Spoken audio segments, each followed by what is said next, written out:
Alvin, ang sundalo. Credit to the author. 2,750-58. Ang mga pangalan po na nandito ay galing sa mga name generator. Kung meron man pagkakatulad sa mga pangalan ng tao o lugar at pangyayari, ito ay tunay na hindi sinasadya. Tanya. Luisito. Protektahan mo ako, at huwag mo akong hayaang guluhin ni Newman. Ang malalim na banal na metal ay tila seryoso nang magsalita ito kaya't hindi nang ahas si Alvin na magpaliban. Mabilis siyang nagpadala ng voice transmission kina Tanya at Luisito. Nang marinig ang pag-aalala sa boses ni Alvin, sina Tanya at Luisito ay hindi na naglakas loob na magpaliban pa at agad na ginawa ang sinabi sa kanila. Totoo ito lalo na kay Tanya. Mabilis niyang itinaas ang kanyang kamay bago dumaan ang isang malamig na simoy ng hangin. Pagkatapos, 4 na pader na gawa sa yelo ang itinayo sa paligid ni Alvin upang protektahan siya.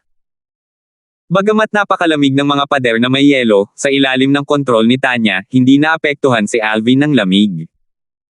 Sa sandaling ito, isang boses ang umalangaw-ngaw sa hangin. Ikaw. Ikaw ang pumatay sa matandang hari ng Golden Light Mansion. Tila pagmamayari ito ng isang nasa katanghaliang gulang na alipin ng matandang nakaitim. Nanginginig ang kanyang boses habang nakatingin kay Tanya ng may takot at kawalan ng paniniwala. Nang magsita ang nasa katanghaliang gulang na katulong, natauhan din ang mga nanood. Baka sa kanilang mga mukha ang gulat. Nang malaman nila ang pagkakakilanlan ng matanda, hindi nila napigil ang mag-usap.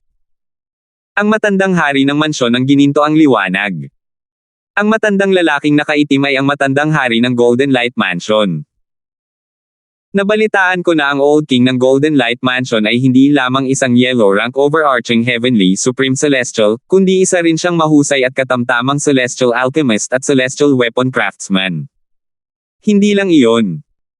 Nabalitaan ko na ang matandang hari ng Golden Light Mansion ay nagtataglay ng isang napaka-espesyal at katamtamang celestial fire. Ito ay parehong matigas at malambot at maaaring gamitin sa pagpino ng mga tableta at paggawa ng mga armas. Ito ay isang bihirang uri ng celestial fire. Kilalang sampungin ang hari ng Golden Light Mansion. Kapag nalaman niyang pinatay ang kanyang ama sa lansangan, hindi niya ito bibitawan. Aba, ang babaeng nakaputi na ito ay malinaw na hindi basta-basta. Tingnan mo kung gaano siya kalakas. Madali niyang napatay ang matandang hari ng Golden Light Mansion. Halatang mas malakas siya kaysa sa matandang hari ng Golden Light Mansion. Karamihan sa mga tao ay naniniwala na sa ugali ng hari ng Golden Light Mansion, tiyak na maghihiganti siya. Samantala, bahagyang napakunot ang noo ni Luisito nang malaman niya ang tungkol sa pagkakakilanlan ng matanda. Ang matandang hari ng Golden Light Mansion. Batay sa kanyang pagkakaalam, sa pagkakaalam niya, ang Golden Light Mansion ay may malapit na kaugnayan sa ika-4 na prinsipe.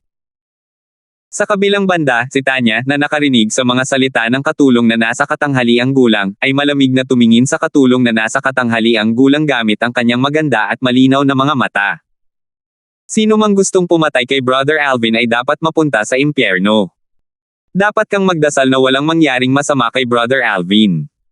Kung hindi, sisirain ko ang Golden Light Mansion. Wasakin ang mansyon ang gininto ang liwanag. Nang umalangaw-ngaw sa ere ang mga salita ni Tanya, tumahimik ang buong lugar. Napakalamig ng boses niya na para bang itinapon ang mga tao sa isang silong ng yelo. Ang batang binibining ito. Napangiti ng mapait si Luisito nang marinig ang mga salita ni Tanya. Kahit gaano pa ito kalakas, alam niyang matapang si Tanya para gawin ang ganoong bagay. Nakita niya na mas mahalaga sa kanya si Alvin kaysa sa buhay nito. Napabuntong hininga siya, tunay na mapalad ang binatang ito na magkaroon ng ganitong kabiyak sa buhay niya.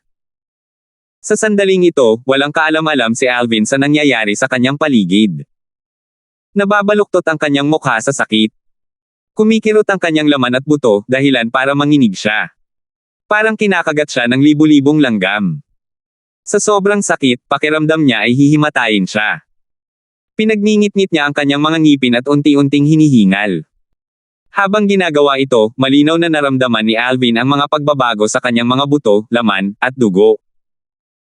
Ang pagbabago ay parang katulad noong katatapos lang niyang maging isang great overarching golden celestial ngayon.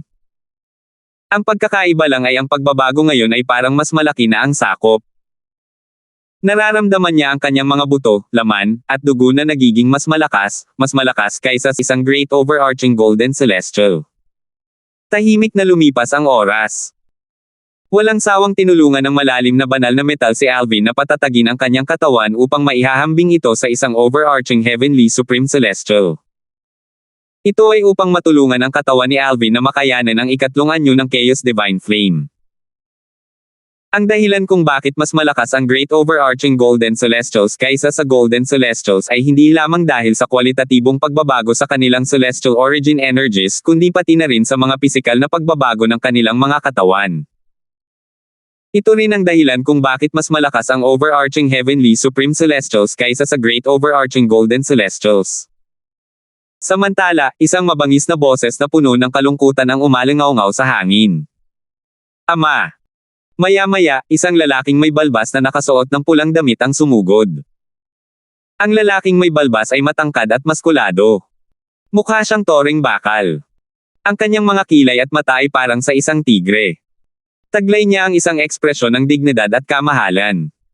Ang lalaking ito ang Panginoon ng Golden Light Mansion, ang Golden Tiger. Sa sandaling ito, tiningnan niya ang bangkay ng matanda ng may malamig at galit na ekspresyon sa kanyang mukha. Nararamdaman niya ang galit na dumadaloy sa kanyang mga ugat. Lumapit siya sa katulong na nasa katanghaliang gulang na kasama ng matandang nakaitim at hinawakan ang kwelyo ng katulong na nasa katanghaliang gulang gamit ang isang kamay at itinaas ito habang tumatahol, sino ang may gawa nito? Ginawa niya ito ng napakadali na parang isang agila na nakahuli ng manok. Dahil sa matinding galit ng gininto ang tigre, labis na natakot ang nasa katanghaliang gulang na alipin kaya't namutla ang kanyang mukha. Dali-dali niyang iniabot ang kanyang kamay at itinuro si Tanya na nakatayo malapit sa mga pader na yelo. Nanginginig niyang sinabi, Hari. Siya iyon. Siya iyon. Itinabi ng gininto ang tigre ang nasa katanghaliang gulang na alipin bago niya tinitigan si Tanya at malamig na nagtanong, bakit mo pinatay ang aking ama? Ang gininto ang tigre ay hindi gaanong mas malakas kaysa sa kanyang ama. Dahil madaling napatay ni Tanya ang kanyang ama, alam niyang wala siyang laban dito. Dahil dito, hindi niya ito basta-basta inatake. Gayunpaman, hindi pinansin ni Tanya ang tanong ng gininto ang tigre, dahilan para dumilim ang kanyang ekspresyon. Sa sandaling ito, tumingin si Luisito sa gininto ang tigre at mahinahong sinabi, Haring gininto ang liwanag, lahat ng naruroon ay maaaring magpatotoo na tinangka muna ng iyong ama na patayin si Alvin. Kami ay kumikilos bilang depensa. Ang pagkamatay ng iyong ama ay walang kasalanan kundi ang kanyang sarili. Sino ka? Bago pa dumating ang gininto ang tigre, nalaman na niya ang mga pasikot-sikot sa bagay na ito sa pamamagitan ng Communication Celestial Talisman na ipinadala sa kanya ng nasa katanghaliang gulang na alipin. Gayunpaman, paano niya basta-basta mapapalaya ang mga taong pumatay sa ama ng marangal na hari ng mansyon ng gininto ang liwanag? Ang pangalan ko ay Luisito, at ako ang nasasakupan ng kanyang kamahalan, ang ika-13 prinsipe, mahinahong sagot ni Luisito. Ang ika-13 prinsipe. Nang marinig ng mga tao ang mga sinabi ni Luisito, muling nagkagulo ang mga ito. Karamihan sa kanila ay nagulat. Kaya ang mga taong ito ang mga tauhan ng ika-13 prinsipe. Mukhang nagkamali ang matandang hari ng Golden Light Mansion sa pagkakataong ito. Hindi lang niya sinubukang patayin ang tauhan ng ika-13 prinsipe, kundi pinatay pa nga niya ito. Walang ibang magagawa ang Golden Light King kundi ang bitawan ang bagay na ito. Nagtataka ako kung bakit gustong patayin ng matandang hari ng mansyon ng gininto ang liwanag ang isa sa mga tauhan ng ika-13 prinsipe. Nagkaroon ba sila ng alitan? Kahit na noon, ang binata ay tauhan ng ika-13 prinsipe. Hindi siya dapat kumilos ng ganoon kapabaya, hindi ba? Naguluhan ng mga tao sa ikinilos ng matandang lalaking nakaitim. Hindi nila maintindihan kung bakit siya naging pabigla-bigla. Ang ika-13 prinsipe. Tunay nga, nang marinig ang mga salita ni Luisito, lalong dumilim ang ekspresyon ng gininto ang tigre. Sandaling kumislap ang kanyang mga mata bago siya nagpadala ng isang Communication Celestial Talisman. Walang nakakaalam kung kanino niya ipinadala ang Communication Celestial Talisman. Gusto pa rin bang humingi ng tulong ang hari ng gininto ang liwanag? Sino kaya siya makakahingi ng tulong? Ito ang mga tauhan ng ika-13 prinsipe kung tutuusin. Sa Soaring Dragon Celestial Kingdom, bukod sa emperador, ang tanging maglalakas loob na kalabanan ang ikalabintatlong prinsipe ay ang ikaapat na prinsipe, ikapitong prinsipe, at ang ikaapat na binibini ng angkan ng Blackwell. Iniisip ko kung kanino siya humingi ng tulong. Nabalitaan kong may magandang relasyon ang hari ng Gininto ang Liwanag at ang ikaapat na prinsipe. Sa aking palagay, malamang na tinawagan niya ang ikaapat na prinsipe. Tinawagan niya ang ikaapat na prinsipe. Mukhang may magandang palabas na mapapanood ngayon. Patagang nagbulungan ang mga tao sa isa't isa. Hindi mahirap para sa kanila na malaman na tinawag ng Golden Light King ang ikaapat na prinsipe ng Soaring Dragon Celestial Kingdom para humingi ng tulong. Ang ikaapat na prinsipe. Tumaas ang kilay ni Luisito, halatang hindi nag-aalala. Wala man lang siyang planong tawagan ang ikalabintatlong prinsipe. Ha! Bakit hindi nila ginagamit ang Communication Celestial Talisman para tawagin ang ikalabintatlong prinsipe? Nalito ang mga tao nang makita nilang tila walang balak sina Luisito at Tanya na humingi ng tulong sa ikalabintatlong prinsipe. Posible kayang iniisip ng 2 taong ito na kaya nilang labanan ang ikaapat na prinsipe. Kamahalan. Magalang na binati ng Golden Light King, ang Golden Tiger, si Charlie, ang ikaapat na prinsipe ng Soaring Dragon Celestial Kingdom, sa sandaling lumitaw ito kasama ang isang matandang lalaki. Haring Gininto ang Liwanag, sinabi mo bang pinatay ang matandang hari ng aking ikalabintatlong kapatid? Maasim din ang ekspresyon ng mukha ni Charlie. Bagamat hindi gaanong makapangyarihan ang mansyon ng Gininto ang Liwanag, mayroon din itong mga gamit. Dahil dito, napanatili niya ang isang magandang relasyon sa mansyon ng Gininto ang Liwanag. Halos lahat ng tao sa Soaring Dragon Celestial na kaharian ay alam ang ugnayan ni Charlie at ng Golden Light Mansion. Nang marinig niya na ang matandang hari ng Golden Light Mansion ay pinatay ng tauhan ng ikalabintatlong prinsipe, pakiramdam niya ay sinampal siya. Ang mga tao ay nabuhay ng may karangalan habang ang mga puno ay nakatayo upang mabuhay. Bilang ikaapat na prinsipe ng Soaring Dragon Celestial na kaharian, ang kanyang pagmamataas ay mas mahalaga kaysa sa anumang bagay. Paano siya hindi magagalit? 2,751. Oo. Agad na tumango ang hari ng Gininto ang Liwanag, ang Gininto ang Tigre. Tinitigan niya si Tanya na nakatayo sa malapit. Siya nga. Nang marinig ito ni Charlie, lumingon siya sa direksyon kung saan nakatingin ang Gininto ang Tigre. Isang galit na ekspresyon ang makikita sa kanyang mukha. Gayunpaman, lubhang nagbago ang kanyang ekspresyon nang makita niya si Tanya. Siya. Hindi lang si Charlie, maging ang ekspresyon ng matandang lalaking sumama sa kanya ay lubhang nagbago nang makita niya si Tanya. Bagamat hindi pa nila nakikita ang mukha ni Tanya noon, narinig na nila ang paglalarawan ng mga tao sa kanyang kasuotan. Kaya naman, alam na nila kung sino siya nang makita nila ito. Kamahalan, ang ikaapat na prinsipe. Natural na napansin ng Gininto ang Tigre ang mga pagbabago sa ekspresyon ni Charlie at ng matanda. Agad na lumitaw ang isang nakakatakot na kutob sa kanyang puso. Sa sumunod na sandali, tila kinumpirma ng mga kilos ni Charlie ang masamang pakiramdam sa puso ng Gininto ang Tigre. Pagbati, binibining Tanya. Ikinuyom ni Charlie ang kanyang mga kamao bilang pagbati. Pagkatapos, tiningnan niya ng makahulugan ang Gininto ang Tigre bago siya, ang matanda, at ang Gininto ang Tigre ay umalis. Mabilis siyang umalis nang dumating siya. Bago umalis ang Golden Tiger kasama si Charlie, malamig niyang tiningnan ang lalaking nasa katanghaliang gulang habang sinasabing, kunin mo ang bangkay ng aking ama. Kung may nawawalang bahagi ng kanyang katawan, papanagutin kita. Naiwan ang katulong na nasa katanghaliang gulang na nagmamadaling linisin ang lupang natakpan ng mga tipak ng yelo. Ilang sandali pa, nang makabawi ang mga tao sa kanilang katinoan, lahat sila ay napabuntong hininga. Nang muling tumingin sila kay Tanya, ang kanilang mga tingin ay nag-iba na kumpara dati. Sino siya? Kahit ang ikaapat na prinsipe ay magalang sa kanya. Siya pa nga ang nagkusa na batiin siya. Tama. Hindi magiging ganoon kagalang-galang ang ikaapat na prinsipe sa ikalabintatlong prinsipe kung nandito ito. Sino itong babaeng nakaputi? Isa ba talaga siya sa mga tauhan ng ikalabintatlong prinsipe? Sa sandaling ito, hindi inakala ng karamihan na si Tanya ay nagtatrabaho para sa ikalabintatlong prinsipe. Isang biro. Paano magagawang magtrabaho para sa ika-13 prinsipe ang isang taong kahit ang ika-4 na prinsipe ay nirerespeto? Samantala, hindi pinansin ni Tanya ang mga mata ng mausisa sa kanyang paligid.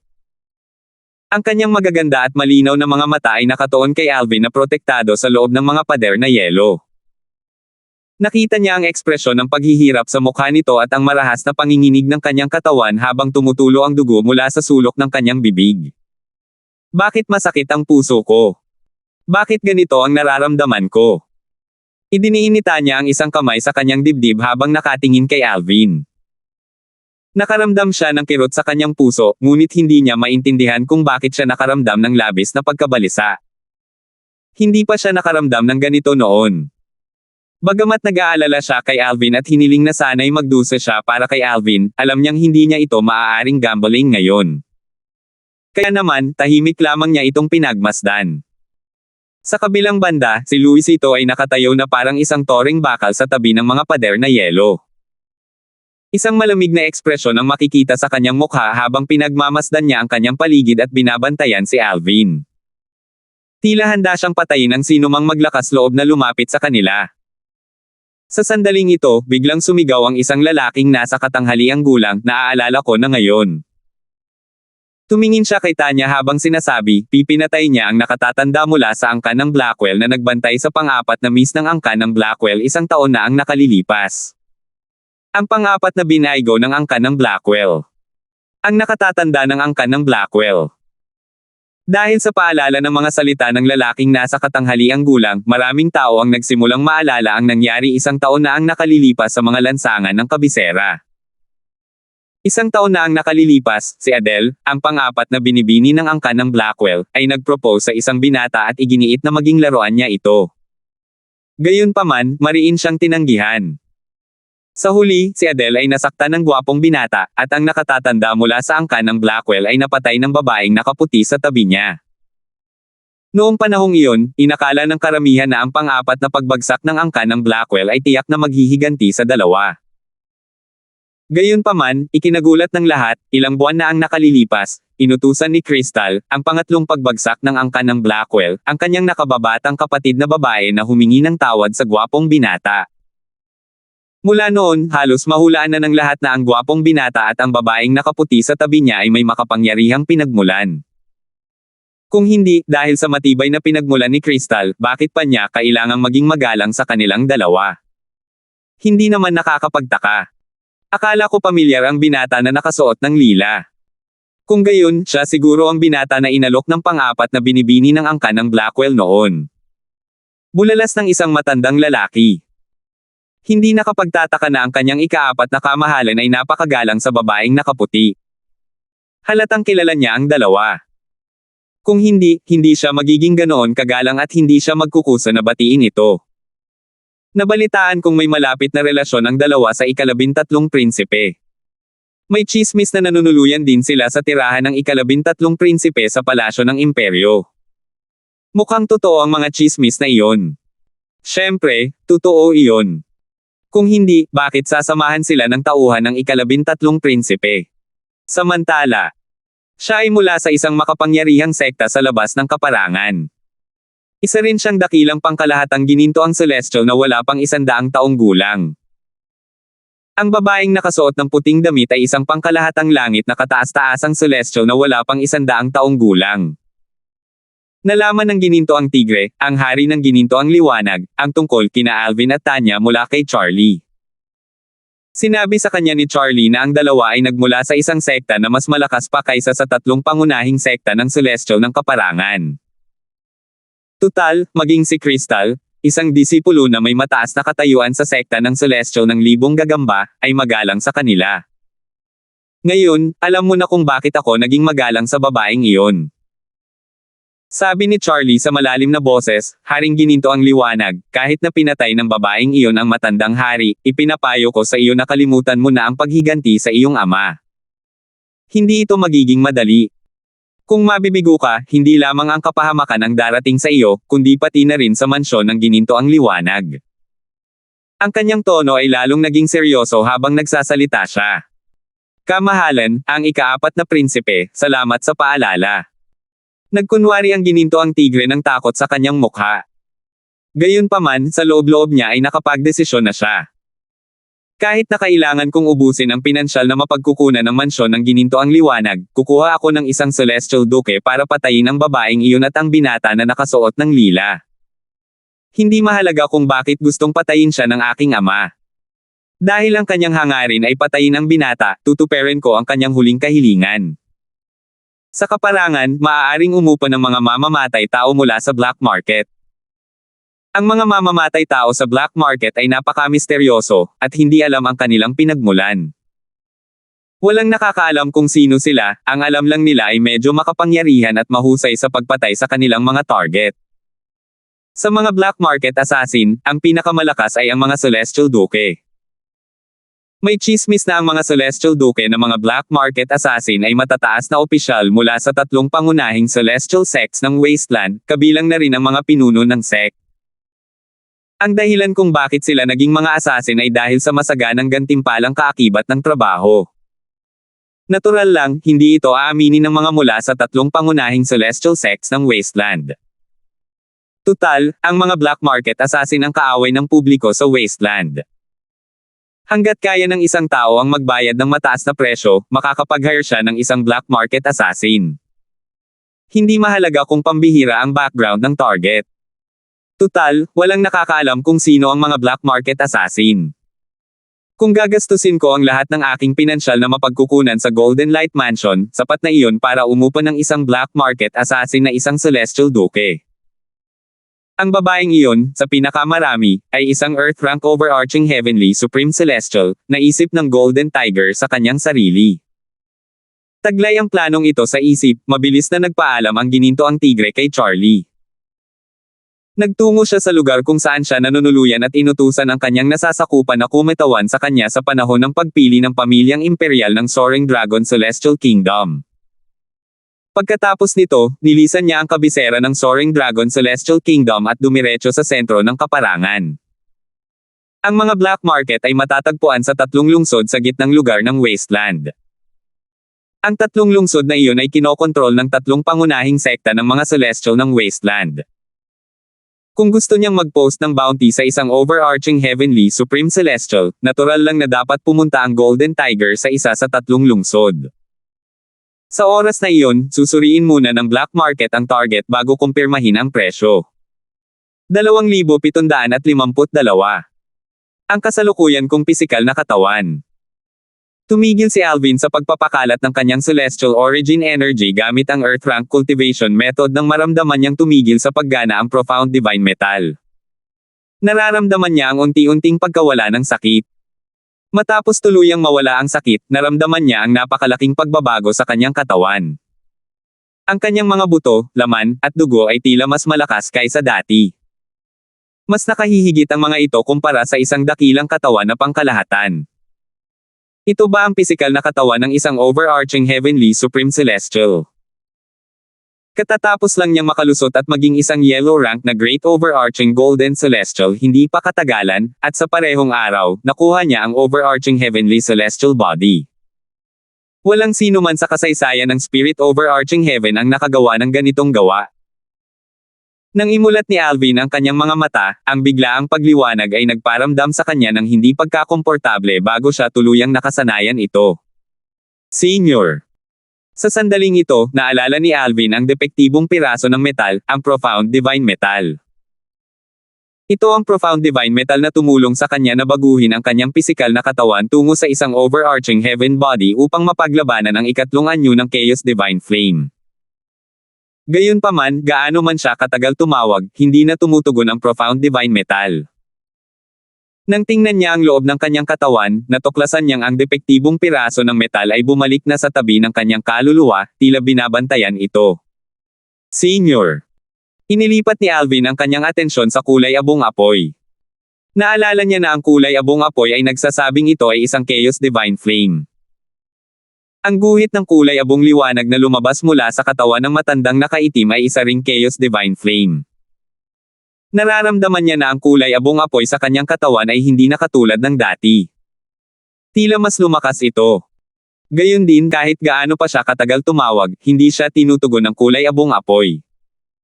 Huminga ng malalim si Alvin at muling pumikit habang sinusubukang alalahanin ang nangyari. Nagsimula siya sa paglabas niya ng restoran para hindi niya makaligtaan ang anumang detalye. Naaalala ko ang kulay abong apoy sa aking katawan na humingi ng tulong sa depektibong piraso ng metal upang lumunin ang kulay abong apoy sa katawan ng matandang nakaitim.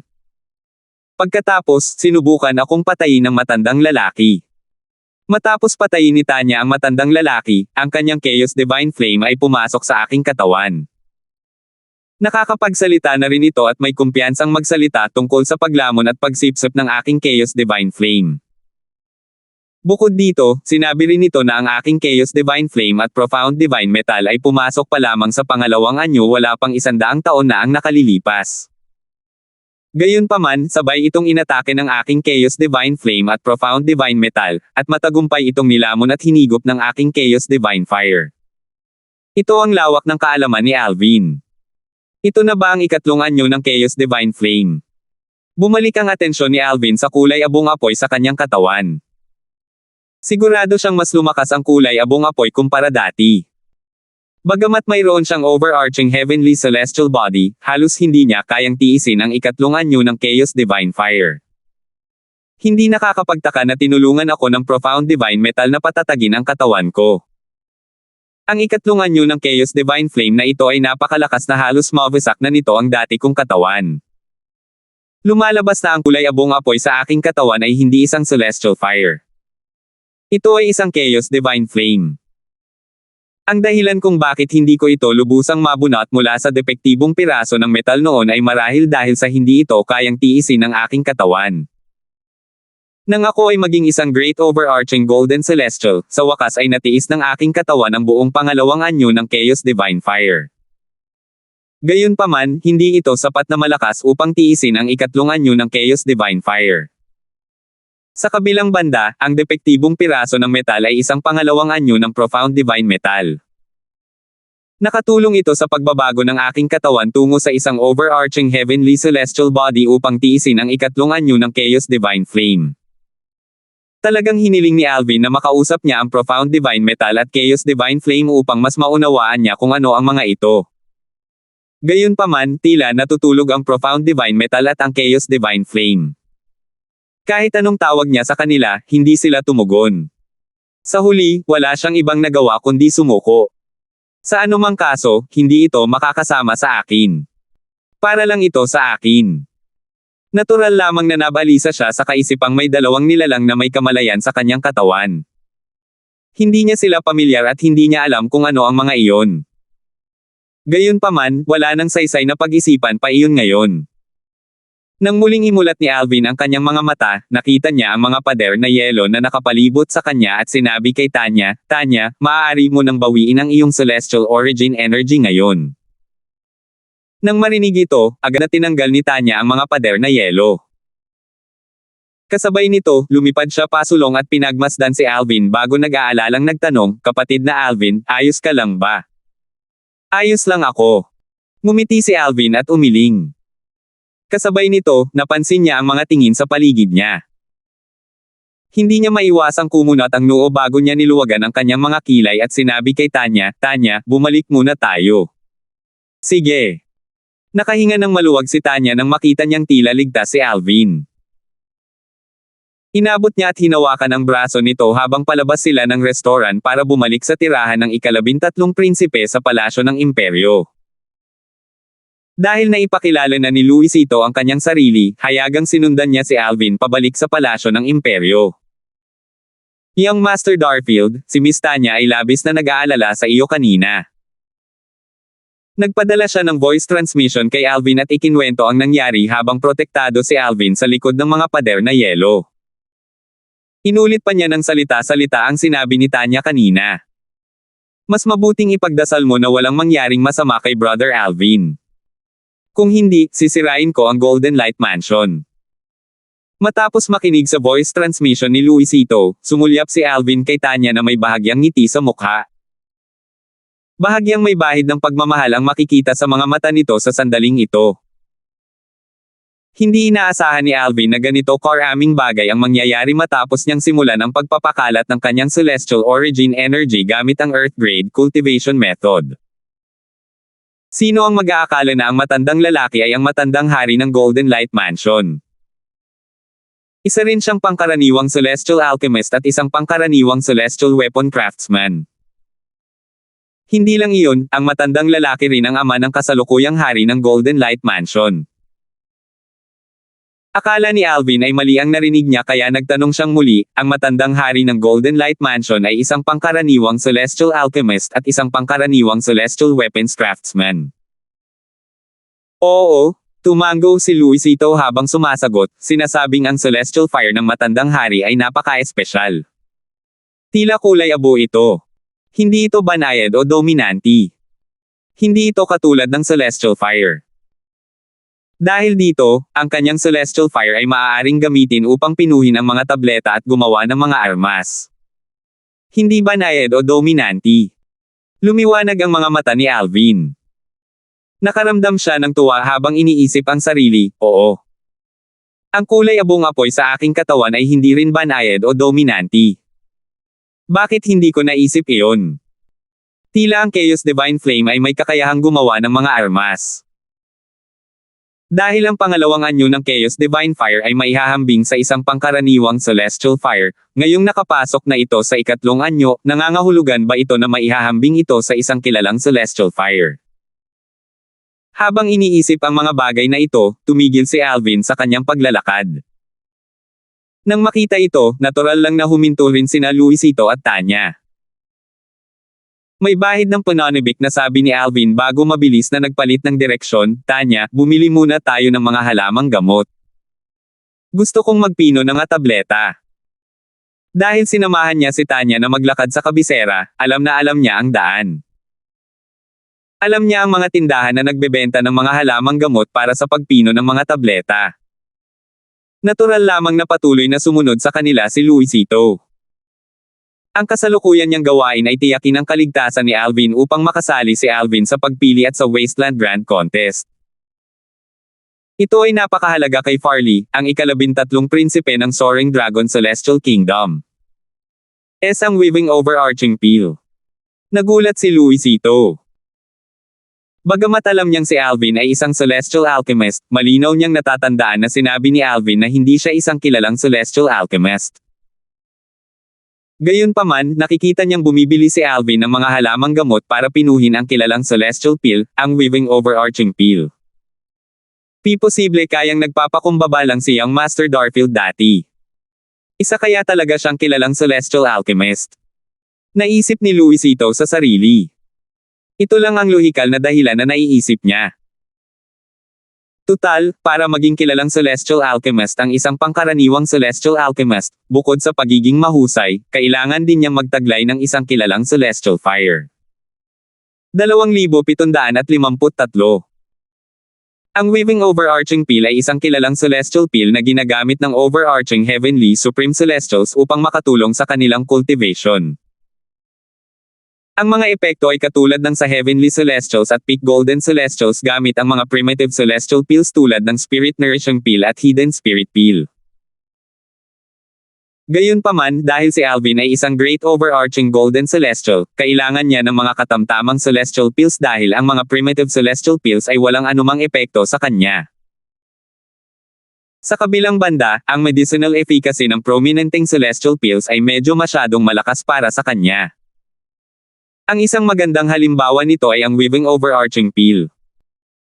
Napagdesisyonan lamang ni Alvin na bumili ng mga sangkap na panggamot na kailangan para pinuhin ang weaving overarching peels dahil gusto niyang subukan at tingnan kung kaya niyang pinuhin ang isang kilalang celestial peel. Ito ay para makumpirma niyang ang Chaos Divine Flame sa kanyang katawan na pumasok na sa ikatlong yugto ay maihahambing sa isang kilalang celestial fire. Karaniwan lang ang formula para sa weaving overarching peel, di ba? Hindi man lang ito ibinebenta sa tindahan mo. Bahagyang kumunat ang noo ni Alvin nang matuklasan niyang hindi nagbebenta ng formula ng tableta ang tindahan. Kung wala siyang formula, paano niya pipinuhin ang tableta? Sa puntong ito, nagsalita si Luisito, Young Master Darfield, kung gusto mo ang formula ng waving overarching pill, maaaring ibigay ito sa iyo ng ika-13 prinsipe. Bagamat walang maraming kilalang formula ng celestial pills ang imbaka ng gamot ng pamilyang imperial, mayroon silang formula para sa waving overarching pill. Sa loob-loob niya, nalilito siya. Talaga bang isang kilalang celestial alchemist si Alvin? Paano niya hindi malalaman kung paano pinuhin ang pinakakaraniwang kilalang celestial pill, ang waving overarching pill, kung siya ay tunay na isang kilalang celestial alchemist? Nang marinig ang mga salita ni Luisito, sinabi ni Alvin sa empleyado ng tindahan, sige. Dahil wala kang formula, pakihanda ang mga sangkap na kakailanganin para sa akin. Oo, Ginoo. Bagamat hindi alam ng empleyado ang pagkakakilanlan ni Alvin, nang marinig nila si Luisito na binabanggit ang ika-13 prinsipe, alam nilang tiyak na may magandang relasyon si Alvin sa ika-13 prinsipe. Dahil dito, hindi sila nang ahas na maging kawalang galang. Bagamat halos walang pagkakataon ang ika-13 prinsipe na maging susunod na emperador ng Soaring Dragon Celestial Kingdom, isa pa rin siyang prinsipe. Bukod dito, ang ika-13 prinsipe ay kasing sikat ng ika-4 at ika-7 prinsipe. Ito ay sapat na upang makuha ang respeto at takot ng karamihan. Kaya naman, ang empleyado ng tindahan ay hindi nang ahas na maging walang galang. Matapos makuha ang mga sangkap, bumalik si Alvin sa palasyo ng imperyo kasama si Tanya. Habang pabalik sila, tinanong ni Alvin, Tanya, nabalitaan ko mula sa ika-13 prinsipe na ang bisa ng panggamot ng waving overarching pill ay hindi nakakatulong sa iyo dahil sa tabletang ibinigay sa iyo ng iyong ina noon. Tama ba? Noong una, hindi ito pinansin ni Alvin. Gayunpaman, ngayong pinaghihinalaan na niya na isa na siyang kilalang celestial alchemist, pumukaw ito sa kanyang interes. Tutal, kung isa talaga siyang kilalang celestial alchemist, makakagawa siya ng mga tabletang makakatulong kay Tanya. Oo. Bahagyang tumango si Tanya. Bagamat maganda ang weaving overarching pill, mas mababa ito kaysa sa tabletang ibinigay sa akin ng aking ina. Sinabi ng ika-13 prinsipe na hahanapin niya ang overarching heavenly pill para sa akin. Dahil sa kanyang cultivation base, walang silbi sa kanya ang weaving overarching pill. Sa kabilang banda, ang overarching heavenly pills ay magkakaroon ng epekto dahil ginagamit ito ng overarching heavenly supreme celestials. Gayunpaman, tulad ng kung paano walang pakinabang ang mga great overarching golden celestial na nasa ranggo ng langit para sa great overarching pills, ang mga overarching heavenly supreme celestial na nasa ranggo ng langit ay walang pakinabang para sa overarching heaven pills. Tanging ang mga overarching heavenly supreme celestial na nasa ibaba ng ranggo ng langit ang makikinabang sa tableta. Dahil dito, sinabi ng ika-13 prinsipe na hahanap siya ng overarching heavenly pill para kay Tanya matapos niyang matuklasan na walang epekto ang weaving overarching pill sa kanya. Overarching heavenly pill. Tumaas ang kilay ni Alvin nang marinig ito. Naisip niya, nakuha ko na ang formula para sa overarching heavenly pill. Kapag nakumpirma ko na ang Chaos Divine Flame sa loob ng aking katawan na pumasok na sa ikatlong yugto ay maihahambing sa isang kilalang celestial fire, maaari kong subukang pinuhin ang overarching heavenly pills. Gamit ang kakayahan ng ika-13 prinsipe, dapat ay mahanap niya ang ilan sa mga sangkap para sa overarching heavenly pill kahit na hindi niya mahanap lahat ang mga ito. Nagningning ang mga mata ni Alvin na kasing liwanag ng mga bituin sa langit habang patuloy niyang iniisip ang sarili, batay sa aking kaalaman, walang kilalang celestial alchemist sa wasteland na kayang pinuhin ang overarching heavenly pill. Kung magtatagumpay ako, ang tatlong pangunahing celestial sects ay kailangang pretuhin ako ng may paggalang. Hindi ko na kailangang umasa lamang sa pagpapabuti ng aking cultivation base. Sa oras na iyon, kung hihilingin ko ito sa kanila, posible na ang Martial Dragon Celestial Sect ay tutulong sa ika-13 prinsipe na umakyat sa trono ng Soaring Dragon Celestial Kingdom. Mas lalong natuwa si Alvin habang iniisip ito. Gayunpaman, agad siyang nawala ng malay na parang nabuhusan siya ng isang balde ng malamig na tubig. Nauunahan na ako. Tutal, napakahirap para sa isang kilalang celestial alchemist na pinuhin ang overarching heavenly pills. Sa huli, umiling siya. Walang saysay na pag-isipan pa ito. Sa ngayon, hindi ko pa nga nakukumpirma na ang Chaos Divine Flame sa katawan ko na nakapasok na sa ikatlong yugto ay maihahambing sa isang kilalang Celestial Fire. Walang saysay na isipin pa ang pagpino ng overarching Heavenly Pills ngayon. Pagkatapos bumalik ni Alvin sa tirahan ng ika-13 prinsipe sa palasyo ng imperyo, nalaman ni Farley na hinahanap ni Alvin ang formula ng Weaving Overarching Pill. Nabigla siya. Kapatid na Darfield, hinahanap mo ba ang formula ng Weaving Overarching Pill? Oo. Mahinang tumango si Alvin. Patuloy na nagtanong si Farley, hinahanap mo ba ito para sa sarili mong gamit o hinahanap mo ito para sa isa pang kilalang Celestial Alchemist? Gusto ko ito para sa sarili kong gamit. Gusto kong makita kung kaya ko itong pinuhin, tapat na sagot ni Alvin. Gayunpaman, kung wala kang formula para sa Weaving Overarching Pill, natatakot akong wala akong ibang paraan para kumpirmahin ito. Ngumiti ng mapait si Farley bago nagtanong, naalala kong sinabi mong hindi ka isang kilalang Celestial Alchemist dati. Nakaisip na si Alvin ng dahilan. Hindi pa rin ako sigurado kung isa akong kilalang Celestial Alchemist. Pinaghihinalaan ko na ang aking Celestial Fire ay isang kilalang Celestial Fire. Gayunpaman, hindi ako gaanong mahusay bago ito kaya hindi ko sinubukang pinuhin ang mga kilalang Celestial Pills. Kamakailan lamang, nakakuha ako ng ilang kaalaman tungkol sa pagpino ng pill kaya gusto kong subukang pinuhin ang mga kilalang Celestial Pills upang kumpirmahin kung ang aking Celestial Fire ay tunay na isang kilalang Celestial Fire. Ganoon ba? Nagulat si Farley. Hindi niya inaasahan ito. Maya-maya, lumiwanag ang kanyang mga mata. Kung si Alvin ay tunay na isang kilalang Celestial Alchemist, hindi nakakailanganin ni Alvin na sumali sa Wasteland Grand Competition para sumali sa Martial Dragon Celestial Sect. Tatanggapin ng sect si Alvin ng bukas palad kung si Alvin ay isang kilalang Celestial Alchemist. Kung tutuusin, ang bilang ng mga kilalang Celestial Alchemist sa Martial Dragon Celestial Sect ay mabibilang sa isang kamay. Kung si Brother Darfield ay isang kilalang Celestial Alchemist, hindi ko na kailangang hintayin na lumakas siya. Tiyak na makukuha niya ang pabor ng Martial Dragon Celestial Sect. Madali para sa kanya na tulungan akong umakyat sa trono. Ang mataas at makapangyarihang sect leader ng Martial Dragon Celestial Sect ay kailangan lang sabihin ang salita para matukoy ang susunod na emperador ng Soaring Dragon Celestial Kingdom. Taglay ang mga kaisipang ito, bilis na umalis si Farley para sunduin si Alvin para uminom ng gamot. Kalahating oras lang ang hinintay ni Alvin bago bumalik si Farley na may hawak na Memory Celestial Talisman. Taglay ang mukha na puno ng pag-asam, iniabot niya ito kay Alvin at sinabing, kapatid na Darfield, alamin mo agad kung mayroon kang kilalang Celestial Fire. Tila mas nagmamadali siyang malaman kung mayroon ngang kilalang Celestial Fire si Alvin kumpara kay Alvin mismo. Sige. Hindi nag-aksaya ng oras si Alvin matapos niyang gamitin ang Memory Celestial Talisman. Mabilis siyang bumalik sa patio na pinagsaluhan nila ni Tanya. Walang hiyang sumunod din si Farley. Hindi tumutol si Alvin. Hiniling lamang niya kay Tanya na mag-cultivate sa pinakamalalim na bahagi ng patio upang maiwasang matuklasan ang Divine Crystal. Tutal, dahil nandito si Farley, natural lang na nandito rin si Luisito. Dali-dali siyang pumasok sa kanyang silid. Sa kabilang banda, si Farley na lubos na nakatuon kay Alvin sa sandaling ito ay hindi man lang inisip si Tanya. Gayun din, ang atensyon ni Luisito ay nakatuon din kay Alvin. Hindi niya binigyang pansin si Tanya. Umaasa ako na ang Chaos Divine Flame na nakapasok na sa ikatlong yugto ay maihahambing sa isang kilalang Celestial Fire.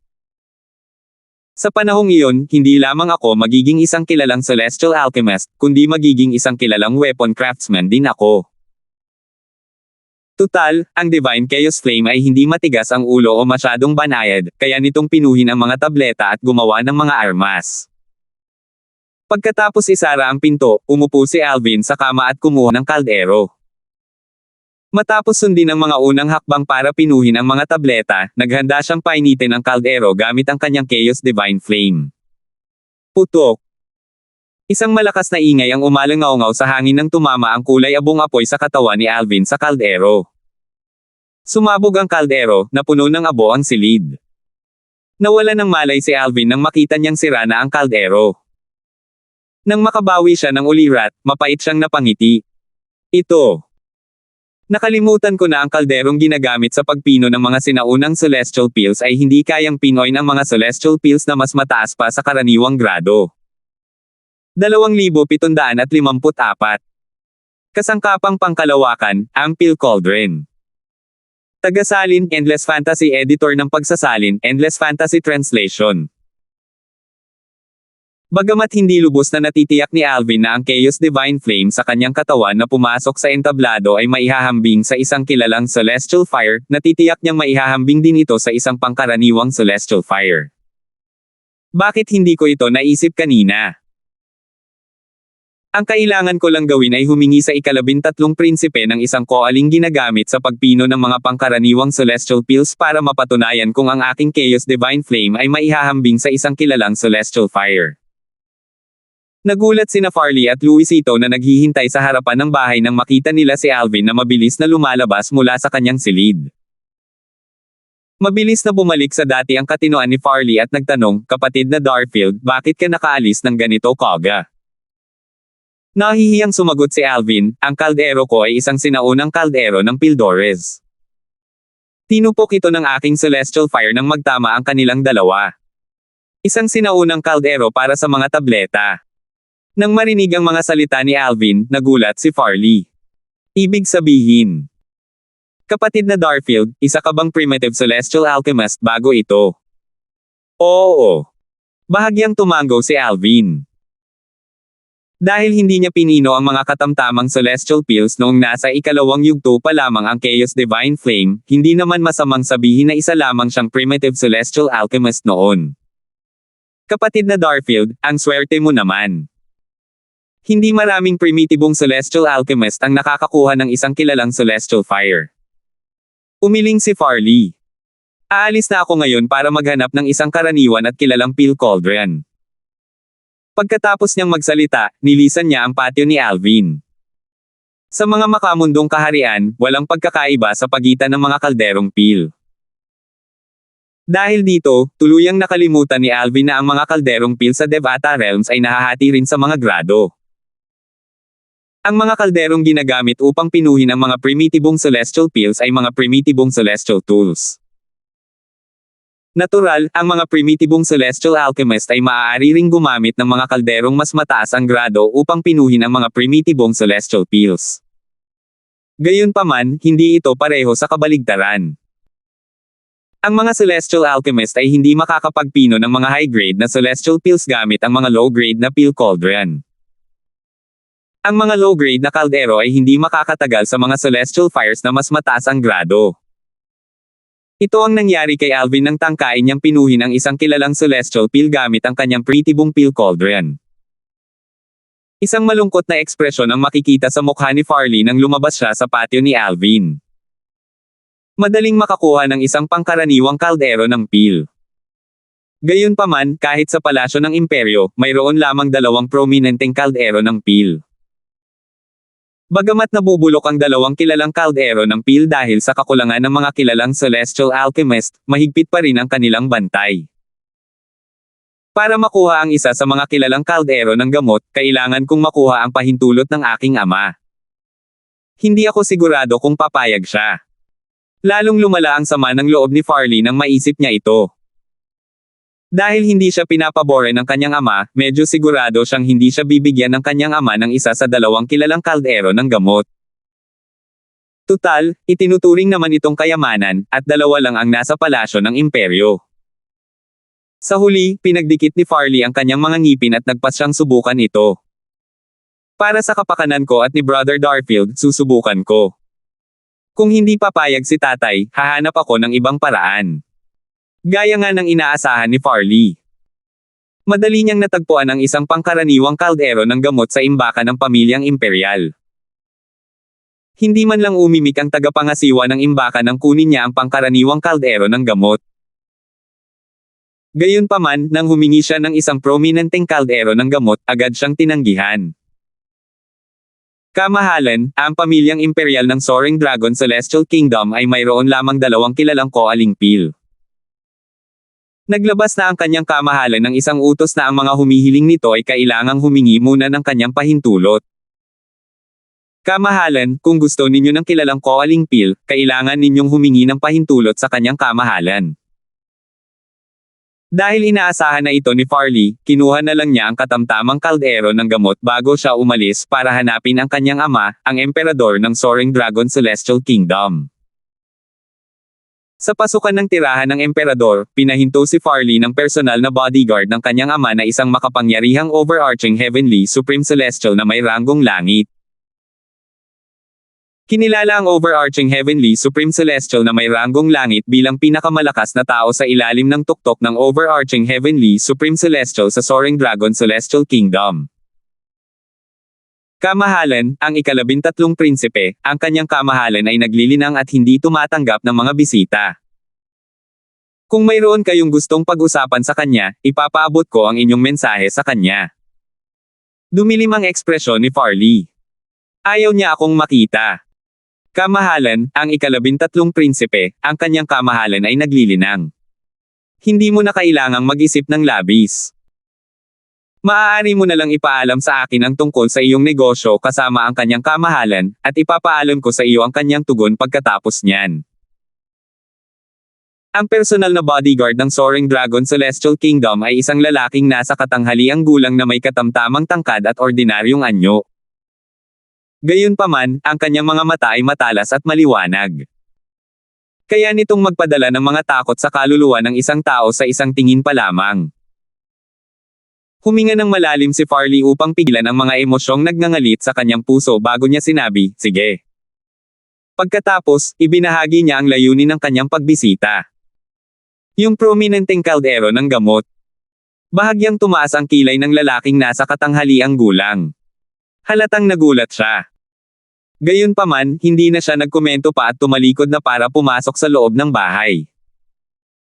Pagkatapos ng halos 12 paghinga, sa wakas ay bumalik na sa pasukan ang lalaking nasa katanghaliang gulang. Nagtanong si Farley nang may bahid ng pag-aalala, ano ang sinabi ng ama. Gusto lang niyang malaman kung makukuha niya ang kitang-kitang kaldero ng gamot. Ayaw niyang biguan si Alvin. Prangkang sumagot ang lalaking nasa katanghaliang gulang, sinabi ng kamahalan na 2 lang ang prominenteng kaldero ng gamot kaya hindi niya maibibigay sa iyo ang isa. Bagamat inaasahan na ito ni Farley, lubhang nagbago ang kanyang ekspresyon nang marinig ang tugon ng lalaking nasa katanghaliang gulang. Sa huli, ngumiti lamang siya nang may pagkadismaya habang bumubulong. Tulad ng inaasahan ko. Ama, tila tinatrato mo pa rin ako na parang tagalabas. Kung ang pang-4 o pang-7 kapatid ang lumapit sa iyo dala ang kahilingang ito, malamang ay agad mo itong papayag. Sumulyap siya sa tahanan ng emperador bago tumalikod para umalis. Naglabas siya ng ekspresyon ng kawalan ng pag-asa habang naglalakad palayo. Nang makita ito, umiling na lamang ang nasa katanghaliang gulang na lalaki. Bahagyang awa ang makikita sa mga mata nito bago sila bumalik sa kanilang karaniwang kawalang bahala. Nang bumalik si Farley sa patio ni Alvin, iniabot niya ang katamtamang kaldero ng gamot kay Alvin. Ngumiti siya nang may paghingi ng tawad habang sinasabing, "Kapatid na Darfield, pasensya na. Isang katamtamang kaldero lang ang nakuha ko." Tungkol naman sa isang prominenteng kaldero ng gamot. Nang marinig ito, hindi napigilan ni Alvin na bahagyang sumimangot. Hindi ito dahil sa pagkabigo ni Farley na makakuha ng isang prominenteng kaldero ng tableta. Sa halip, hindi siya natuwa sa pagtrato ng emperador kay Farley. Dati, narinig niya na hindi pinapabore ng emperador ang Farley. Gayunpaman, ito ang unang pagkakataon na nasaksihan niya ito. Sa huli, same time niyang sinabi, "Ika-13 prinsipe, ako, si Alvin, ay tiyak na tutulong sa iyo na umakyat sa trono at maging emperador ng Soaring Dragon Celestial Kingdom. Naniniwala ako sa iyo, kapatid na Darfield. Gayunpaman, huwag kang mag-alala tungkol sa kitang-kitang kaldero ng tableta. Mag-iisip ako ng ibang paraan para makuha ito," sagot ni Farley. Gayunpaman, maaari mo pa ring subukan ang iyong celestial fire gamit ang pangkaraniwang kalderong ito ng tableta. Kung hindi nito kayang tiisin ang iyong celestial fire, makukumpirma nito na mayroon kang kitang-kitang celestial fire. Kung kaya nitong alam ni Alvin ang ibig sabihin ni Farley kahit hindi natapos ni Farley ang kanyang sasabihin. Kung ang katamtamang Phil Cauldron ay kayang tiisin ang Chaos Divine Flame, mapapatunayan nito na isa lamang siyang katamtamang Celestial Alchemist. Oo. Hindi na nagabalang bumalik si Alvin sa kanyang silid sa pagkataong ito. Sa ilalim ng mapagmatsyag na mga mata ni na Farley at Luisito, kinontrol niya ang Chaos Divine Flame at naghanda na painitin ang katamtamang kaldero ng Phil. Sa sandaling lumitaw ang kulay abong apoy, ang Chaos Divine Flame, isang nakapapasong init ang bomb alot sa lugar. Swoosh! Sa wakas ay nakadikit na rin ang Chaos Divine Flame sa pangkaraniwang Phil Cauldron.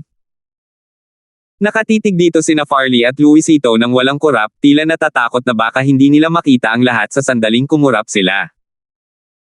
Nanood din si Alvin na may naghihintay na ekspresyon sa kanyang mukha. Ha! Tila walang gumalaw kahit na dumampi ang apoy sa karaniwang kaldero ng gamot. Napangiti ng mapait si Alvin. Mukhang isa lamang katamtamang apoy na langit ni Brother Darfield. Bamantong hininga si Farley. Oo.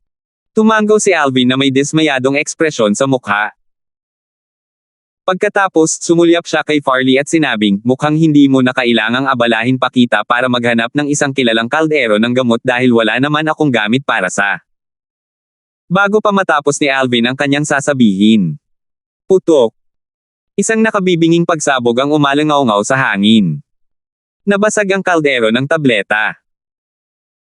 Bagamat hindi kasing lakas ng nakaraang pagsabog kung saan agad na naging abo ang kaldero, ang pangkaraniwang kaldero ng tableta ay nabasag pa rin hanggang sa maging pira-piraso.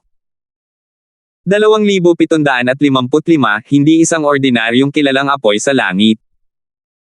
Tagasalin, Endless Fantasy Editor ng pagsasalin, Endless Fantasy Translation. Boom! Umuulan mula sa langit ang mga piraso ng pangkaraniwang kaldero ng tableta. Ang laki ng mga piraso ay hindi kasing laki ng kuko ng isang matanda. Batay dito, makikita kung gaano kalakas ang pagsabog. Ito. Natigilan si Alvin. Samantala, tumawa ng malakas si Farley nang makabawi siya sa kanyang katinoan. Tila kumislap din ang mga luha sa kanyang mga mata, na para bang sa wakas ay nailabas na niya ang lahat ng mga taon ng paghihirap na dinanas niya sa sandaling ito. Binabati kita, Young Master Darfield. Binabati kita, kamahalan.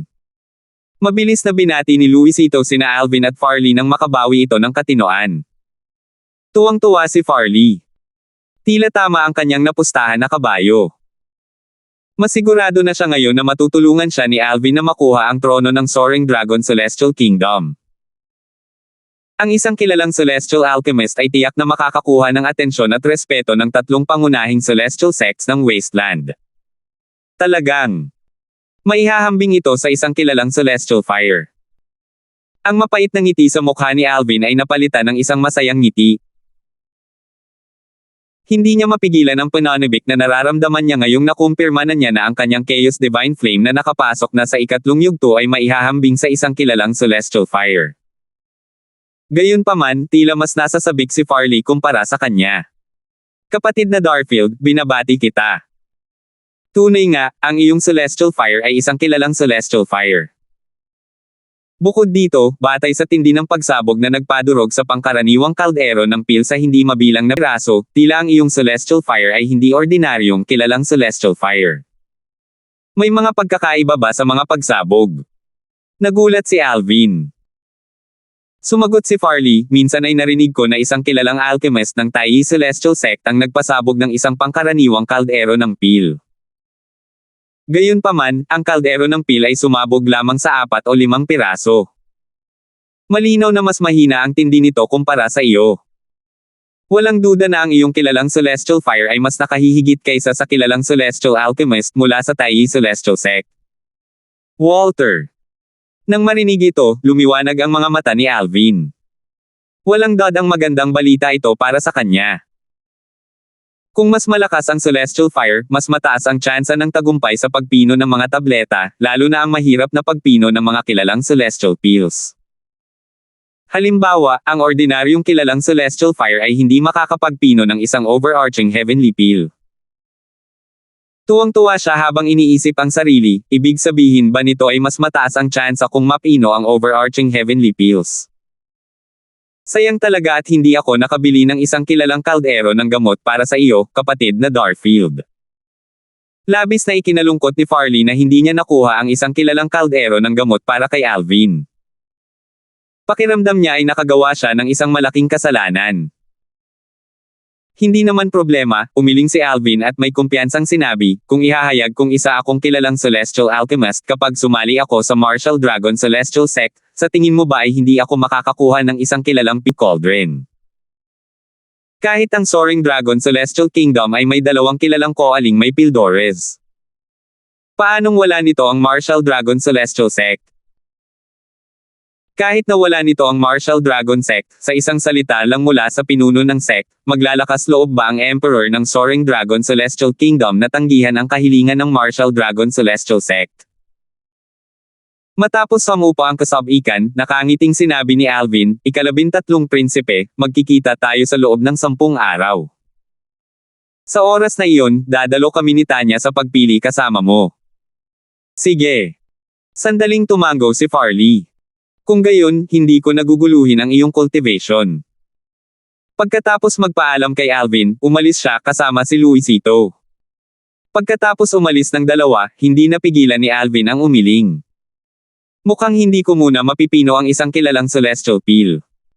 Gayunpaman, hindi mahalaga iyon. Kung tutuusin, gusto ko lang pinoy ng weaving overarching pill para kumpirmahin na ang Chaos Divine Flame na pumasok na sa ikatlong yugto ay maihahambing sa isang kilalang celestial fire. Sa pagsabog ng isang pangkaraniwang pill cauldron, nakuha ko na ang kumpirmasyong kailangan ko. Isa na akong kilalang celestial alchemist at isang kilalang celestial weapon craftsman. Muling nabuhayan ng loob si Alvin habang iniisip niya, dahil isa rin akong celestial weapon craftsman, makakagawa rin ako ng mga armas. Hindi ba ibig sabihin nito ay makakagawa rin ako ng pill cauldron? Gayunpaman, pakiramdam niya ay binuhusan siya ng malamig na tubig habang nagpapatuloy sa kanyang pag-iisip.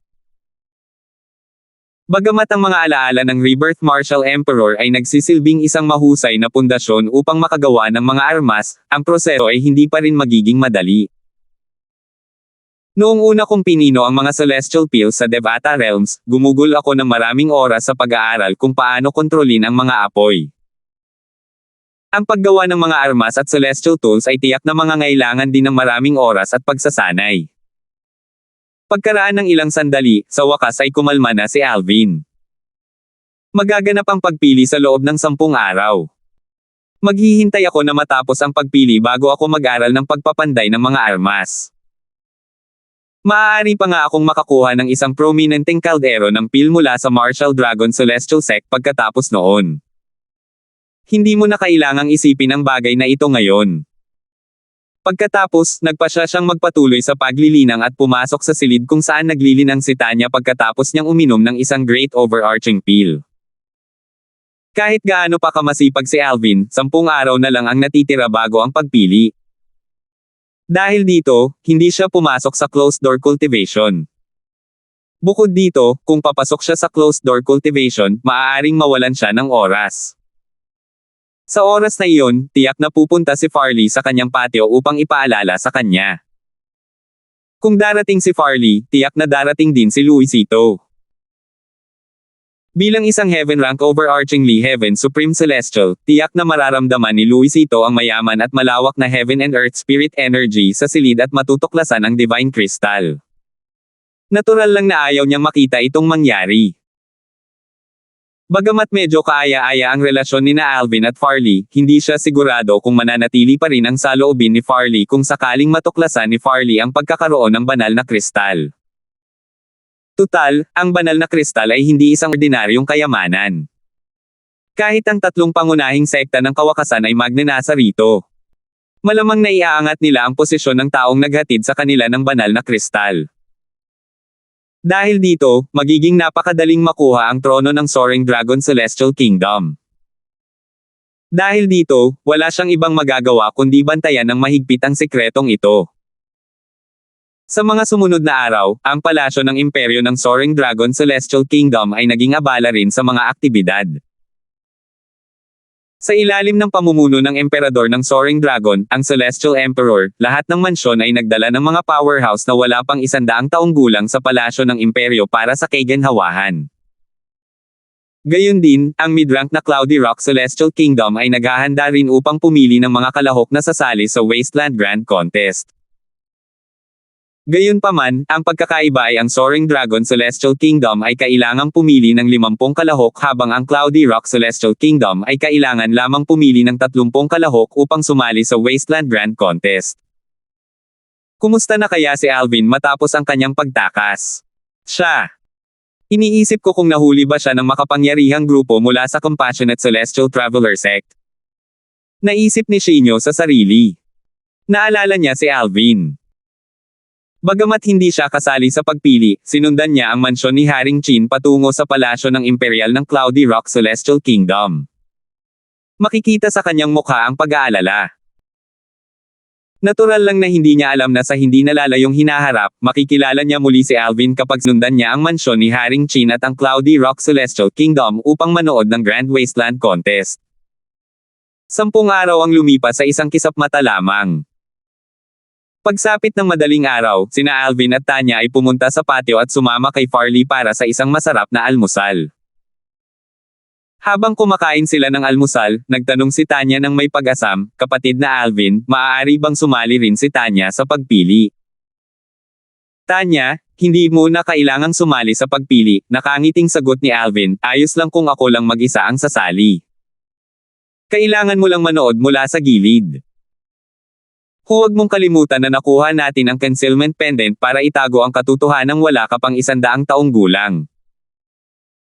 Nabunyag na ang lakas ni Tanya nang madali niyang napatay ang overarching Heavenly Supreme Celestial na may ranggong lupa mula sa angkan ng Blackwell. Gayunpaman, iilan lamang ang nakakaalam na siya ay wala pang 100 taong gulang. 2,756. Kung mapapalm na si Tanya ay isang pangkalahatang langit na kataas-taasang celestial na wala pang 100 taong gulang, tiyak na magdudulot ito ng maraming problema na walang kahit isang benepisyo. Dahil dito, napagpasyahan ni Alvin na mas makabubuting itago na lang ang edad ni Tanya. Wala nang magagawa dahil nabunyag na ang kanyang lakas, ngunit hanggat nananatiling nakatago ang kanyang edad, walang sino man ang magbibigay ng labis na pansin kay Tanya at sa kanyang mga celestial methods at divine abilities. Malamang na ang mga celestial methods at divine abilities na natutunan ni Tanya ay mas mataas kaysa sa heaven grade. Dati, sinubukan ni Alvin turuan si Tanya ng heaven grade divine ability, ang elementary devouring tactic. Gayunpaman, binaliwala niya ang ideyang iyon nang matuklasan niya na ang assist type divine ability ni Tanya ay mas malakas kaysa sa kanyang assist type divine ability. Tila mas mahina lang ito kaysa sa elementary devouring tactic dahil hindi pa ito lubusang natutunan ni Tanya. Sa panahong iyon, natuklasan din niya na lahat ng kanyang celestial methods at divine abilities ay pambihira at nagmula sa kanyang minanang mga alaala. Sinubukan din ni Tanya na ituro kay Alvin ang kanyang pamamaraan ng paglilinang, ngunit natuklasan ni Alvin na hindi niya ito magamit. Bukod doon, hindi niya maituturo kay Alvin ang kanyang mga celestial methods at divine abilities dahil hindi pa niya ito lubos na natutuhan. Bukod dito, walang nakakaalam ng sigurado kung kaya niyang ituro kay Tanya ang kanyang mga celestial methods at divine abilities kahit na matapos niyang lubos na matutunan ang mga ito. Dahil dito, hindi siya nagpakita ng gaanong interes sa kanyang mga celestial methods at divine abilities. Hinahayaan na lang niya ang kalikasan na gawin ang kanyang gusto. Sabi ni Alvin, "Tanya, kahit hindi ka sumali, pwede mo pa rin akong sundan sa Martial Dragon Celestial Sect. Bukod pa rito, walang kahulugan ang pagpiling ito. Kahit ako ay mahihirapan ding makahanap ng katapat ko, lalo na ang may kalakasan mo." Alam niyang gusto lang sumali ni Tanya dahil sa kuryosidad at para libangin ang sarili. Nang marinig ang mga salita ni Alvin, tumango si Tanya na may magandang ekspresyon sa mukha. "Sige, makikinig ako sa iyo, kapatid na Alvin." Maya-maya, umalangaw-ngaw ang boses ni Farley mula sa labas. "Kapatid na Darfield. Tanya, tara na." Si Alvin na naghihintay kay Farley ay umalis sa patio ng mga bisita at sumama kay Farley. Gaya ng dati, nakatayo si Luisito sa likuran ni Farley. Kapatid na Darfield, ginang Tanya, masiglang bati ni Farley sa dalawa nang may napakagandang ngiti nang makita niya sila. Sa nakalipas na 10 araw, labis siyang natuwa na nahirapan siyang makatulog. Paano siya hindi matutuwa nang matuklasan niyang si Alvin ay hindi lamang isang dakilang pangkalahatang ginintoang celestial na wala pang 100 taong gulang, kundi isa ring kilalang celestial alchemist si Alvin. Dahil may isang taong sumusuporta sa kanyang pag-aagawan sa trono ng Soaring Dragon Celestial Kingdom, tila malapit na ang tagumpay. Sina Alvin, Farley, at Tanya, kasama si Luisito, ay nagtungo sa lugar ng seleksyon. Habang naglalakbay sa palasyo ng imperyo, si Farley ang nagkusa na magpaliwanag, kapatid na Darfield, ang pagpili ay ginaganap sa Royal Pavilion sa palasyo ng imperyo ng Soaring Dragon Celestial Kingdom. Ang Royal Pavilion ang unang tirahan na itinatag pagkatapos maitatag ang Soaring Dragon Celestial Kingdom. Ang Royal Pavilion ay ipinangalan sa taong malaki ang naitulong sa pagtatatag ng Soaring Dragon Celestial Kingdom. Nagpatuloy si Farley sa pagsasabing, para sa kapakanan ng Soaring Dragon Celestial Kingdom, hindi kailanman nag-asawa o nag-ampon si Rowell ng anak na lalaki o babae. Nang iligtas niya ang buhay ng aking ninuno, nagpa siya ang aking ninuno na pangalanan ang unang pavilion bilang pag-alala kay Rowell.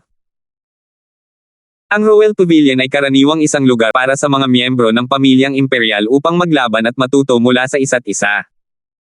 Bahagyang tumango si Alvin habang nakikinig ng may malaking interes si Tanya. Sa wakas ay huminto si Farley at itinuro ang isang malaki at kahangahangang pavilion. Iyan ang Royal Pavilion. Ang estatwa roon ay kay Rowell. Lumingon si Alvin upang tingnan ang pavilion at ang estatwa sa gitna ng pavilion. Ang estatwa ay isang lalaking nasa katanghaliang gulang. Inilalarawan ng estatwa ang isang lalaking nasa katanghaliang gulang na may hawak na martilyo habang nakatitig sa abot tanaw, at ito ay mahigit 30 metro ang taas. Ang estatwa ay parang totoong buhay kaya't makikita ang dignidad sa kanyang mga mata na walang bahid ng galit. Nang tumingin si Alvin sa malayo, nakita niya ang mga grupo ng mga tao na nagmumula sa iba't ibang direksyon. Muling nagkusa si Farley na magpaliwanag, ang mga taong iyon ay ang mga prinsipe at ang kanilang mga kasama. Sa sandaling ito, isang boses na may bahid ng pangungutya ang umalangaw-ngaw sa hangin. Ika-13 kapatid, nasaan ang mga batang makapangyarihang tao na kakatawan sa iyo? Bakit wala sila sa tabi mo? Lumitaw ang isang pamilyar na figure. Ito ay walang iba kundi si Adrian, ang ika-7 prinsipe, na nakilala ni Alvin sa subasta ng angkan ng Campbell. Isang pamilyar na matandang lalaking nakaitim ang nakatayo sa likuran ni Adrian. May bahid ng pag-iingat ang makikita sa mga mata ng matandang nakaitim nang tumingin siya kay Luisito. Malinaw na ang pakikipaglaban niya kay Luisito sa auction house ng angkan ng Campbell ang nagpaisip sa kanya na mas mahina siya kaysa kay Luisito. Tumawa si Adrian habang sinasabi sa mapang uyam na tono, wala ka namang planong sumuko, di ba? Kung noon pa man, magagalit sana si Farley sa mga sinabi ni Adrian. Gayunpaman, nanatili siyang kalmado sa pagkakataong ito. Bahagya lamang siyang ngumiti habang nakatingin sa taong nakatayo sa tabi ni Adrian. Pang-7 kapatid, mukhang napakatiwala mo sa sarili. Sa palagay ko ay nagmumula ang iyong kumpiyansa sa taong ito, hindi ba? Ang taong nakatayo sa tabi ni Adrian ay isang binata na may blankong ekspresyon sa mukha. Patuloy na tiningnan ni Farley ang binata na may bahagyang ngiti sa kanyang mukha. Tila mananatili siyang kalmado kahit na gumuho ang bundoktay sa harap niya. Nagtanong siya, kung hindi ako nagkakamali, ikaw si Walter mula sa Grand Prestige Mansion, tama ba? Kamahalan, walang pakialam na tugon ni Walter. Tumango siya bago sumagot, ngayon ay lalaban ako bilang kinatawan ng ika-7 prinsipe, hindi ng Grand Prestige Mansion. Sana lang ay hindi ako masyadong mabaigo sa mga batang may kapangyarihang kumakatawan sa inyo. Sandaling kumislap sa galit ang mga mata ni Farley nang makita niya ang kawalang galang ng binata mula sa isa sa mga mansyon sa ilalim ng pamamahala ng Soaring Dragon Celestial Kingdom. Sa huli, walang tono siyang sumagot, mukhang napakalakas ng iyong loob. Ano man ang mangyari, sigurado akong hindi ka mabibigo. Maghihintay ako kung ganoon. Pagkatapos niyang magsalita, ipinikit ni Walter ang kanyang mga mata. Malinaw na wala siyang balak na ituloy ang pag-uusap. Nang makita ang galit sa mukha ni Farley, natatawang sinabi ni Adrian, ika-13 kapatid, sabik din akong makita ang lakas ng mga batang makapangyarihang kakatawan sa iyo. Gayunpaman, siguraduhin mong darating sila sa oras. Kung mahuhuli sila, gaano man sila kalakas, hindi pa rin sila mananalo. Matapos kutsain si Farley, hindi na hinintay ni Adrian ang sagot ni Farley. Nagpatuloy siya sa paglalakad patungo sa Rowell Pavilion kasama si Walter, ang matandang lalaking nakaitim, at ang iba pa niyang kasama. Ang mga tao mula sa mga mansyon sa Soaring Dragon Celestial Kingdom ay naghiwalay at nagbigay daan para kay Adrian at sa kanyang mga tao. Batay dito, makikita na hindi maliit ang impluwensya ng ika-7 prinsipe. Mula simula hanggang katapusan, sadyang binaliwala ni Adrian sina Alvin at Tanya. Dahil hindi siya sigurado sa kanilang pagkakakilanlan, hindi niya sila basta-basta gagamutin. Naiinis na sabi ni Tanya, kapatid na Alvin, nakakainis talaga ang ika-7 prinsipe o kung ano paman. Matapos samupa ang ekspresyon sa mukha ni Farley, sinabi niya kay Tanya, Ginang Tanya, makakaasa ka, hindi siya magtatagal at magiging masaya. Bagamat medyo malakas si Walter, wala siyang kwenta kumpara kay Brother Darfield. Sigurado siyang mananalo si Walter ng unang pwesto. Para itong pagbibilang ng kanyang mga manok bago pa mapisa ang mga itlog. Ngumisi si Tanya at naiinis na sinabi, natural lang na hindi maihahambing ang taong iyon sa aking kapatid na Alvin. Ngumiti Farley at sumang-ayon. Oo, tama ka, Ginang Tanya. Walang kwenta si Walter. Hindi man lang siya karapat-dapat na magdala ng sapatos ni kapatid na Darfield. Ang babaeng ito. Ngumiti lamang si Alvin ng mapait at umiling bago pumasok sa Rowell Pavilion. Nang makapasok sila sa Rowell Pavilion, malinaw na hindi malaki ang impluwensya ni Farley. Walang sino man mula sa mga mansyon sa Soaring Dragon Celestial Kingdom ang nagbigay daan para sa kanya. Sa huli, kinailangan ni Luisito na ipakita ang aura ng isang heaven rank overarching heavenly supreme celestial upang pilit na linisin ang daan. Di nagtagal, dumating din si Charlie, ang ika-4 na prinsipe. Sa oras na ito, pumasok din sa Rowell Pavilion ang mga tao mula sa mga mansyon. Dumating na ang kamahalan. Ang emperador ng Soaring Dragon Celestial Kingdom ay lumitaw din sa tamang oras matapos makaupo ang lahat. 2,757 ang turno ni Alvin. Tagasalin, Endless Fantasy Editor ng pagsasalin, Endless Fantasy Translation. Ang emperador ng Soaring Dragon Celestial Kingdom ay isang matangkad at matipunong lalaking nasa katanghaliang gulang na may parisukat na mukha. Nakasuot siya ng gininto ang damit ng dragon, at ang mahaba at itim na buhok ay nakalawit sa kanyang likod. Bagamat walang ekspresyon ang kanyang mukha, nagpapakita siya ng marangal na anyo. Isang lalaking nasa katanghaliang gulang ang sumunod sa kanya nang pumasok siya. Bukod doon, 6 na matandang lalaki pa ang nakatayo sa kanyang tabi, pinuprotektahan siya sa lahat ng direksyon. Pagbati, kamahalan. Pagbati, kamahalan. Agad na yumuko at nagbigay ng kanilang paggalang ang mga tao sa Rowell Pavilion nang dumating ang emperador ng Soaring Dragon Celestial Kingdom.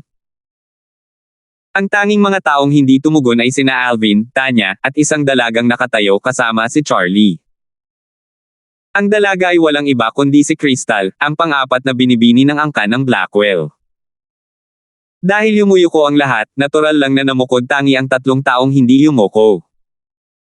Gayunpaman, nang makita ni Douglas, ang emperador ng Soaring Dragon Celestial Kingdom, si Crystal, mabait niya itong binati ng may ngiti sa kanyang mukha.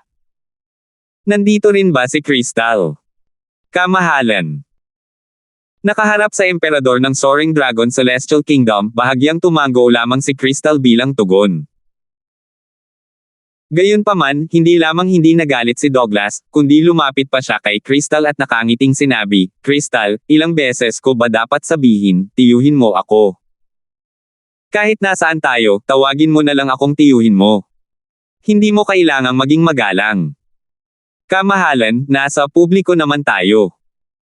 Hindi angkop para sa akin na tawagin ka ng ganyan, sabi ni Crystal habang umiiling.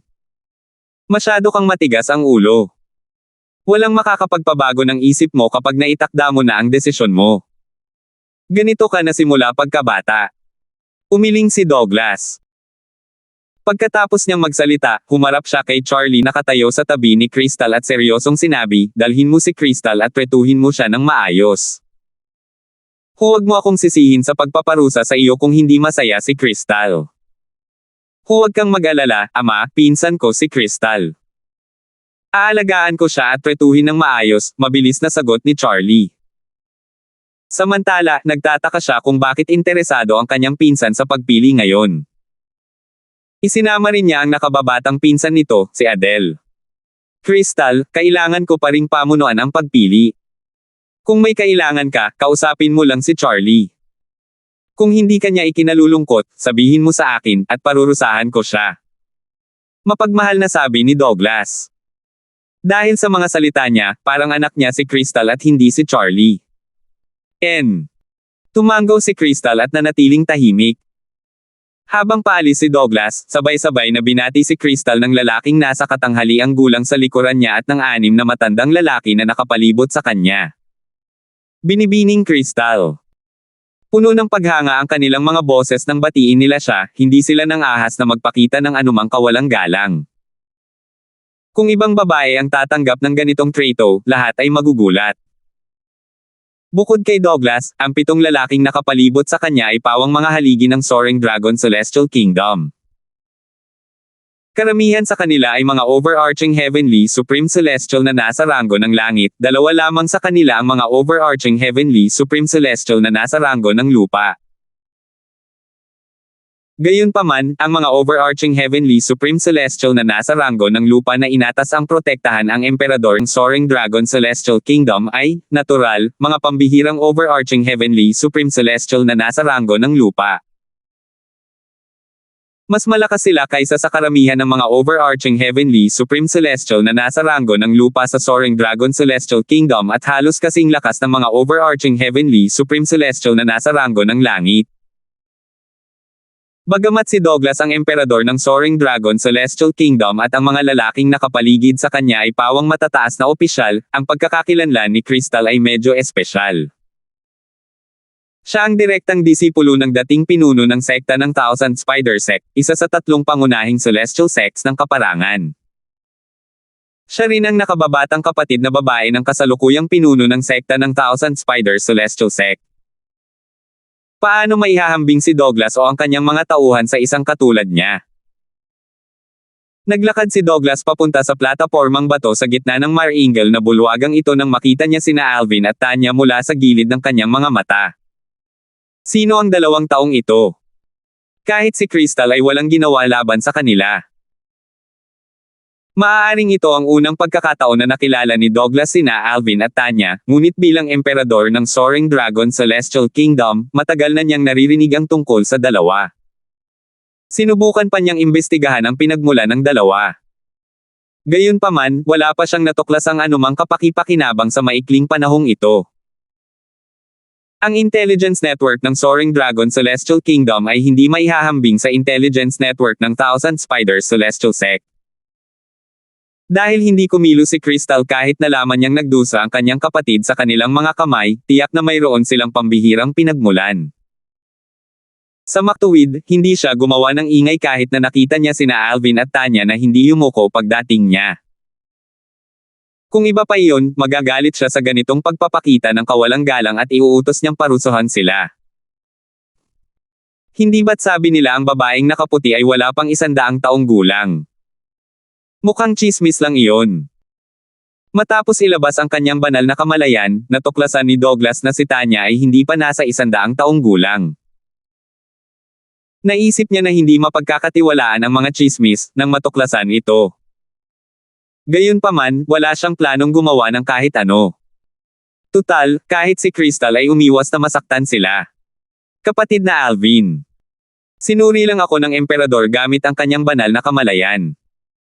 Si Tanya ay isang overarching Heavenly Supreme Celestial na may ranggong lupa.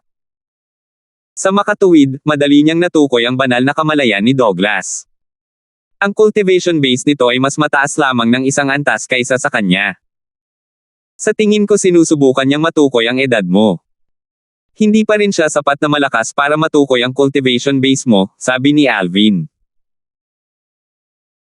Bagamat walang depektibong piraso ng metal si Tanya para protektahan ang kanyang kaluluwa at itago ang kanyang cultivation base, bilang isang Phantom Ice Fox, ang kanyang kaluluwa ay protektado ng isang espesyal na puwersa na eksklusibo sa kanyang uri. Marami ang mahihirapang madama ang kanyang cultivation base at aura. Maligayang pagdating sa lahat. Maya-maya, umakyat si Douglas sa platapormang bato sa gitna ng pangunahing buwagan ng Royal Pavilion. Pagkatapos, tumingin siya sa paligid at sinabing, sa palagay ko ay alam na ng lahat ang mga patakaran ngayon kaya diretso na ako sa punto. Hindi na siya nag-aksaya ng oras at idineklara na ang pagsisimula ng pagpili. Gaya ng inakala ni Douglas, alam ng lahat ang mga patakaran sa pagpili. Ang mga makapangyarihang tao na wala pang 100 taong gulang na nirekrut ng mga mansyon at ng mga prinsipe ang maglalaban. Ang nangungunang 50 kalahok ay kakatawan sa Soaring Dragon Celestial Kingdom upang makipagkumpetensya sa Wasteland Grand Contest. Ang 50 kalahok na napili ay hindi pinayagang magpalit ng kanilang kinakatawan at hindi rin pinayagang kumatawan sa higit sa isang tao o mansyon. Halimbawa, ang Violet Sun Golden Celestial, si Walter, mula sa Grand Prestige Palace, ay pumiling kumatawan sa ikapitong prinsipe. Kung siya ay mapipili, hindi siya papayagang magpalit upang kumatawan sa Grand Prestige Mansion o kumatawan sa parehong ikapitong prinsipe at sa mansyon. Kailangan niyang ipagpatuloy ang pagkatawan sa ikapitong prinsipe sa Wasteland Grand Contest. Ito ay upang maiwasan ang iisang tao na tumutulong sa isang prinsipe at isang mansyon na manalo. Pagkatapos ng maikling sandali, sa wakas ay nagsimula na ang pagpili. Dahil sa presensya ni Walter, ang mga Indigo Sun Golden Celestial na wala pang 100 taong gulang na nirekrut ng mga mansyon ay hindi na tila pambihira. Hindi pa nakakalaban si Walter. Gayunpaman, walang duda na makakakuha siya ng pwesto sa 50 pwesto. Sa katunayan, hindi nakakagulat kung mauna siya sa pagpili.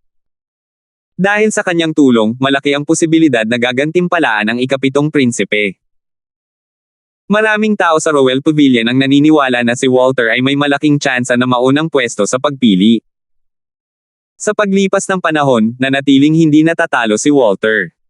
Unti-unting natukoy ang nangungunang 50 kalahok. Sa sandaling ito, ang ikapitong prinsipe, si Adrian, na nakatayo sa malayo, ay muling nagsimulang kutsain si Farley, ang ika-13 prinsipe. Nagpadala siya ng voice transmission kay Farley. Ika-13 kapatid, wala pa ba kayo rito? Mukhang alam ninyong wala na kayong tsansa na manalo ng gantimpala kaya sumuko na kayo. Kailangan kong sabihin, hindi talaga kayo dapat sumuko kahit wala kayong pagkakataong manalo. Maaaring purihin pa rin kayo ni Ama kung ang inyong mga tauhan ay makakapasok sa top 50 na pwesto. Ang hindi pagre-recruit ng kahit isang makapangyarihang tao ay magpapakita lamang kay Ama kung gaano kayo kawalang silbi. Lalo ka lang hahamakin ni Ama. Natawa siya sa loob habang iniisip niya ito. Nang marinig ang mga salita ni Adrian, napangisi si Farley. Nandito na ang makapangyarihang nilalang na kinuha ko, natatakot ako na kakailanganin mong magpasuri ng mata. Sisigot na sana si Adrian kay Farley dahil sa pagpapahiwatig na bulag siya ng whoosh, whoosh. Lumapit si Alvin kay Walter na parang isang missile na hinasa sa target nito. 2,758. Paano siya napunta roon? Nang kita si Alvin, si Adrian, ang ikapitong prinsipe, na may galit na ekspresyon sa mukha dahil kay Farley, ang ika-13 prinsipe, ay nagkaroon ng malaking pagbabago sa ekspresyon. Hindi niya inaasahan na lalapit si Alvin. Hindi ba't si Alvin ay mula sa isang makapangyarihang sekta sa labas ng kaparangan? Kung si Alvin ay kabilang sa isang sekta, sa pangkalahatan, hindi siya magiging interesado sa Wasteland Grand Contest. Ito ay dahil ang mga mananalo sa Wasteland Grand Contest ay tatanggapin sa isa sa 3 pangunahing celestial sects ng kaparangan. Siya ba yan? Kasabay nito, si Charlie, ang ika-4 na prinsipe, ay natigilan din sa ginawa ni Alvin. Sa kabaligtaran, may kislap sa mga mata ni Crystal, ang ika-3 binaigo ng angkan ng Blackwell, na nakatayo sa tabi ni Charlie. Naisip niya, sino ang mag-aakala na sasali talaga siya sa paligsahan. Kaya pala, interesado talaga siya sa Wasteland Grand Contest. Hindi sinabi ni Crystal kahit kanino na ang dahilan ng kanyang pagpunta upang manood ng pagpili ng pamilyang imperial ng Soaring Dragon Celestial Kingdom ay dahil sa kanyang kutob na si Alvin ay lalahok sa pagpili. Naisip niya na si Alvin ay walang pambihirang pinagmulan. Kaya naman, malamang na gusto niyang lumahok sa Wasteland Grand Contest upang sumali sa isa sa 3 pangunahing celestial sects ng Wasteland. Ito ang pinakamagandang landas para sa isang taong walang pambihirang pinagmulan. Bukod dito, tila may magandang relasyon si Alvin kay Farley, ang ika-13 prinsipe. Hindi imposible para kay Alvin na gugustuhin kumatawan kay Farley. Gayunpaman, lahat ng ito ay haka-haka lamang niya. Nang makita niyang kumikilo si Alvin ay saka lamang niya nakumpirma ang kanyang mga hinala. Patuloy na naisip ni Crystal sa sarili, parang hindi siya kabilang sa kahit anong sekta. Kung hindi siya sasali sa Wasteland Grand Contest. Ang mga kabilang na sa isang sekta ay hindi sasali sa Wasteland Grand Contest dahil ang mga nangungunang kalahok sa Wasteland Grand Contest ay tatanggapin sa 3 pangunahing celestial sects ng Wasteland.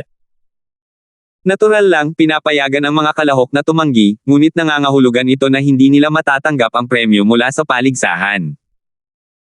Ang mga kabilang na sa isang sekta ay sasali sa paligsahan ng walang kabuluhan. May isa pang posibilidad din. Maaaring sumali siya sa pagpili ngayon para manalo ng pwesto sa Wasteland Grand Contest, pero wala siyang planong manalo sa Wasteland Grand Contest. Nang lumitaw ang kaisipang ito sa isip ni Crystal, nanlumo ang kanyang puso. Posibleng nagpasya lang siyang sumali sa pagpili para tulungan si Farley na manalo sa pagpili. Malamang ay aaminin niyang matatalo siya sa Wasteland Grand Contest para hindi na niya kailangang sumali sa alinman sa 3 pangunahing celestial sects. Naisip niya hanggang dito, nagsimula siyang magtaka muli kung si Alvin ay may pambihirang pinagmulan. Tinitigan niya si Alvin at bumulong, balang araw, malalaman ko rin ang iyong pinagmulan. Ate! Anong ginagawa niya roon sa taas? Si Adele, ang pang-4 na binibini ng angkan ng Blackwell, na nakatayo sa tabi ni Crystal ay natigilan din nang makita niya si Alvin sa ibabaw ng platapormang bato. Batay sa kanyang nalalaman, si Alvin ay mula sa isang makapangyarihang sekta sa labas ng Wasteland. Bakit siya sumali sa pagpili? Maaari bang sumali sa Wasteland Grand Contest ang isang taong sumali na sa isang sekta? Bilang tugon sa tanong ni Adele, sinabi ni Crystal, marahil, wala siyang planong manalo sa Wasteland Grand Contest at sumali sa 3 pangunahing celestial sects. Posible na sumali lang siya sa pagpili ngayon para tulungan ang ika-13 prinsipe na makuha ang gantimpala. Tumanggaw si Adele nang marinig ang mga salita ni Crystal. Pagkatapos, inulit niya ang mga salita ni Crystal kay Charlie, ang ika-4 na prinsipe. Gustong-gusto ng ika-7 kapatid na makuha ang gantimpala para sa pagpiling ito.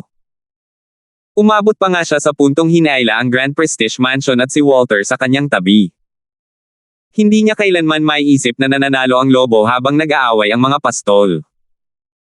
Tiningnan ni Charlie si Adrian ang may nanunuyang ngiti sa kanyang mukha. Sa totoo lang, mas gugustuhin niyang makuha ang gantimpala ng kanyang ika-13 kapatid kaysa sa kanyang ika-7 kapatid kung siya ang pipili. Tutal, kahit na makuha ng kanyang ika-13 kapatid ang gantimpala, hindi pa rin ito binago ang katotohanan na ang kanyang ika-13 kapatid ay walang pagkakataong umakyat sa trono kahit na siya ay namumukod tangi. Ang kanyang ika-13 kapatid ay hindi pinapabore ng kanilang ama. Gayunpaman, ang kanyang ika-7 kapatid ay naiiba. Sa usapin ng kakayahan, pareho silang pantay. Bukod dito, pareho silang pinapabore ng kanilang ama. Kung ang kinatawan ng kanyang ika-7 kapatid ang manalo sa pagpili, tiyak na haanga ang kanilang ama. Hindi ito isang bagay na nais niyang makita. Tutal, ito ang magpapaangat sa timangan pabor sa kanyang ika-7 kapatid. Kay kasali ba siya sa pagpili? Hindi lamang natigilan ang pang-4 at ika-7 prinsipe sa pagbabagong ito ng mga pangyayari, kundi maging si Douglas, ang emperador ng Soaring Dragon Celestial Kingdom, ay natigilan. Hindi niya inaasahan na si Alvin na inakala niyang may pambihirang pinagmulan ay lalahok sa pagpili. Sa pagkakaalam niya, si Alvin ay isang dakilang pangkalahatang ginintoang celestial na wala pang 100 taong gulang at nagmula sa isang makapangyarihang sekta sa labas ng kaparangan. Maaari bang lumahok ang isang taong tulad niya sa Wasteland Grand Contest? Kung manalo siya, sasali ba siya sa isa sa 3 pangunahing sekta ng kaparangan? Malamang na nakikilahok lamang siya upang tulungan si Farley na manalo. Malamang na hindi niya kakatawanin ang Soaring Dragon Celestial Kingdom o sasali sa 3 pangunahing celestial sects. Sa isiping ito, lumingon si Douglas upang tingnan si Farley, ang ika-13 prinsipe, bago niya pinadalhan si Farley ng voice transmission. Farley, hiniling mo ba sa kanya na manggulo rito? May bahid ng galit na maririnig sa kanyang tono. Nang marinig ito, nawala ng kulay ang mukha ni Farley. Bigla na lang. Swoosh! Itinaas ni Alvin, na nasa platapormang bato, ang kanyang kamay. Isang higanteng espada na nabuo mula sa kanyang malawak na celestial origin energy ang lumitaw sa kanyang kamay bago niya ito tinaga kay Walter. Ngumisi si Walter. Matagal na niyang binabantayan si Alvin simula nang tumungo si Alvin sa platapormang bato. Kaya naman, hindi siya nabigla nang makita niyang kumikilos si Alvin. Kasabay nito, ang kanyang celestial origin energy na nagamit ay sumugod sa kanyang kamay. Isang sibat na 7 talampakan ang haba ang lumitaw. Swoosh! Ang 7 talampakang haba ng sibat ay nanginig at ang celestial origin energy na nakapalibot dito ay umalangaw-ngaw. Tila ito ay isang malaking sawa, handang lumunin ang higanteng espada ni Alvin na nabuo rin ng celestial origin energy. Boom! Ang banggaan ay nagdulot ng pagdaloy ng mga enerhiya sa paligid. Tila may naghagis ng bato sa isang payapang lawa. Nagkagulo ang mga tao sa palasyo ng Rowell. Lahat sila ay mausisa tungkol sa pagkakakilanlan ni Alvin. Mukhang naglilingkod siya sa ika-13 prinsipe. Sa tingin ko, mukhang kasing lakas siya ni Walter. Sa pinakamababa, isa siyang Violet Sun Golden Celestial. Sa pagitan niya at ni Walter, sino ang mas malakas? Sino siya? Hindi ko pa siya naririnig noon. Tama. Saan siya nanggaling? Karamihan sa kanila ay narinig na ang tungkol kay Walter bilang isang Violet Sun Golden Celestial na wala pang 100 taong gulang. Gayunpaman, hindi nila alam na mayroon pang isa pang Violet Sun Golden Celestial na wala pang 100 taong gulang. Dahil dito, napukaw ang kanilang kuryosidad. Bang! Isang nakabibinging tunog ang umalangaw-ngaw sa hangin na parang may lindol. Ang tunog ay nagmula sa higanteng espada ni Alvin na nabuo gamit ang kanyang celestial origin energy. Ang kanyang enerhiya ay biglang sumulpot sa isang kisap mata. Sa sandaling ito, nararamdaman ng lahat sa Rowell Palace ang pagkakaiba sa atake ni Alvin. Paano ito nangyari? Gulat na gulat si Walter. Nailabas na niya ang lahat ng kanyang lakas. Hindi niya inaasahan na mas lalakas pa ang kanyang kalaban dahil inakala niyang magtatabla sila. Bigla, may pumasok na ideya sa kanyang isipan. Dakilang pangkalahatang gininto ang celestial. Hindi niya maalis ang ideyang iyon kahit gaano pa niya ito pilitin. Muling nagkagulo ang mga tao. Dakilang pangkalahatang gininto ang celestial. Mga langit. Siya ay isang dakilang pangkalahatang gininto ang celestial. Ang aura mula sa kanyang pisikal na katawan ay nagpapahiwatig na siya ay, sa katunayan, ay wala pang 100 taong gulang. Isa siyang great overarching golden celestial kahit na wala pa siyang 100 taong gulang. Mayroong isang dakilang pangkalahatang gininto ang celestial na wala pang 100 taong gulang sa Soaring Dragon Celestial Kingdom. Itinago niya ng maayos ang kanyang sarili. Boom! Isang sunod-sunod na pagsabog ang umalangaw-ngaw sa hangin ng madaling sinira ng higanteng espada ni Alvin na nabuo mula sa kanyang celestial origin energy ang atake ni Walter. Maging ang sibat na nasa kamay ni Walter ay lumipad palabas ng kanyang pagkakahawak, tumago sa isa sa mga haligi sa bulwagan. Putok! Isang malakas na kalabog ang umalangaw-ngaw kasabay ng paglipad ni Walter ng higanteng espada. Salamat po at sinamahan ninyo ako, ingat lagi mga master.